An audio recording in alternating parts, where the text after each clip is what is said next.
Tu sais, je les entends, tous ces pseudo-spécialistes là qui vont te dire qu'un génocide a été le pire de l'histoire au regard du nombre des victimes, tout ce que tu veux. Tu veux vraiment qu'on se lance dans la concurrence victimaire au regard des chiffres? D'accord, on y va, c'est parti. La Shoah, c'est 6 millions de personnes qui ont été tuées. D'accord, c'est horrible, y a pas de souci. Le Congo, depuis 20 ans, c'est deux guerres. C'est plus de 8 millions de personnes qui ont été tuées. C'est plus de 7 millions et demi de femmes qui ont été violées. C'est des personnes qui ont subi des actes de torture et de barbarie. C'est plus de 8 millions de réfugiés sont réfugiés dans les pays voisins ou en France et en Belgique notamment. Ce qui fait qu'il y a beaucoup de personnes de la diaspora congolaise en France et en Belgique. C'est des enfants qui sont encore esclaves à l'heure actuelle dans les mines pour arracher ce minerai si précieux que tu puisses mettre dans ton téléphone portable pour que celui-ci fonctionne. Voilà, on a parlé des chiffres.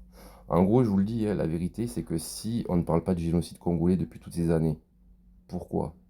Tout simplement parce que ça n'intéresse personne. Tout simplement parce que les victimes sont des Noirs, ce sont des Africains.